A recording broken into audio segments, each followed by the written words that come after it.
মানে শেখ হাসিনার শাসন আমলে যখন আমরা মানে বিভিন্ন ফোরামে যেতাম, বিশেষ করে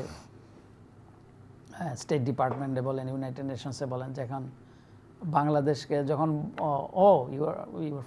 your prime minister Sheikh Hasina, oh my god such a prime minister, মানে এটা আতঙ্কের মতো সবাই বলতো। যেমন বাংলাদেশ এটা কি বলে আপনার ডিসঅ্যাপিয়ারেন্স, এ ল্যান্ড অফ এ ডিসঅ্যাপিয়ারেন্সেস। আপনি যদি নিউ ইয়র্ক টাইমসের এডিটোরিয়ালটা আজ থেকে 10 বছর আগে যদি রিকল করেন, যে বাংলাদেশ একটা গুমের রাজ্য, তো ওয়াশিংটন পোস্টের যদি আপনি সেটা মানে অথরিটেরিয়ান রোল, মানে যেটা এন্ডলেস, মানে এই ধরনের পর্যন্ত মানে ইন্টারন্যাশনাল আউটগুলোতে আপনি দেখেছি।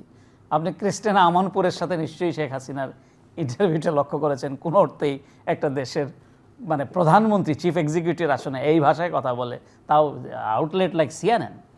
তো এইগুলি খুবই মানে মানুষ একটু মানে এরকম চোখে দেখতো, আর চোখে দেখতো ও এরকম, সে এরকম মানুষকে গুম করছে, খুন করছে, ডেমোক্রেসি, তিনটা মানে সেম ইলেকশন, এটা বিবিসির ভাষা। তো এই যে ইলেকশনটা যে মানে ওয়ান সাইডেড রোল, এই সমস্ত হলো গার্ডিয়ানের হেডলাইন।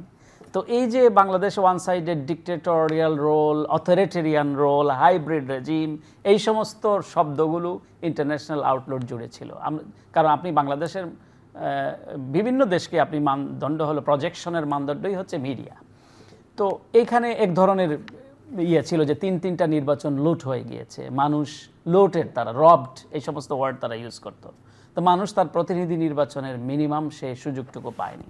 তো এখন যেটি হচ্ছে যে বাংলাদেশ এখন অবশ্য বাংলাদেশ যে ট্রানজিশন পার করতেছে, প্রথম হলো যে একজন নোবেল লরিয়েট সরকার প্রধানের দায়িত্ব আছেন, দেশে বিদেশে তার একটা well রেপুটেড person, well respected person, মানে যার বক্তৃতা মানুষ মনোমুগ্ধ হয় শুনে। তো তিনি যখন সরকার প্রধানের দায়িত্ব নিয়েছেন, সরকারের সামগ্রিক অর্থে আলোচনা সমালোচনা দুটোই আছে, কিন্তু লিডারশিপে যিনি আছেন এবং তার প্রথম টাই ছিল যে বাংলাদেশকে গণতন্ত্রের প্রত্যাবর্তন করা এবং বাংলাদেশের যে প্রচলিত যে কাঠামোগুলো আছে সেগুলো রিফর্মস করা। মানুষ যেটা চেয়েছে যে বাংলাদেশে যাতে আর কোনো স্বৈরতন্ত্রের অভ্যুদয় না ঘটে, আর যাতে ফেসিবাদ বিস্তৃতি লাভ না করতে পারে। তো এই বিষয়গুলোকে যেমন প্রায়োরিটি, তার মধ্যে গণতন্ত্রের মূল উপাদান হচ্ছে নির্বাচন। যে নির্বাচনটা গ্রহণযোগ্য ছিল না, যে নির্বাচনটা মানুষ ভোট দিতে পারেনি, দিনের আলোতে যাতে মানুষ ভোট দিতে পারে।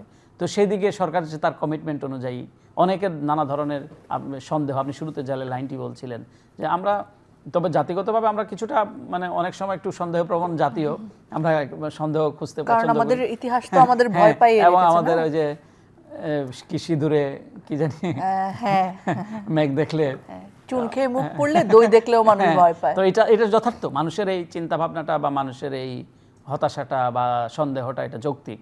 কিন্তু সরকার কিন্তু ইলেকশনের ট্রেনে উঠে গিয়েছে এবং ইলেকশন তো এক ধরনের উৎসবমুখর পরিবেশে যেভাবে বাংলাদেশে ইলেকশন হতো সেইভাবেই ইলেকশনে বাংলাদেশের মানুষ সেভাবে তাদেরকে অ্যাক্টিভ করেছে অথবা ইনভলভ করেছে।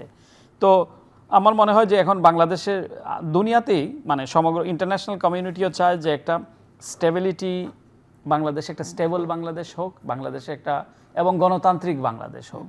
বাংলাদেশের মানুষরা যাতে তার ভোটাধিকার প্রয়োগ করে যাতে তার প্রতিনিধি নির্বাচন করতে পারে। তো এই ব্যাপারে আমার মনে হয় ইন্টারন্যাশনাল কমিউনিটি ওয়েট করছে যে নেক্সট ট্রানজিশন কীরকম স্মুথ হয় এবং কীরকম ডেমোক্রেটিক হয়। ওকে।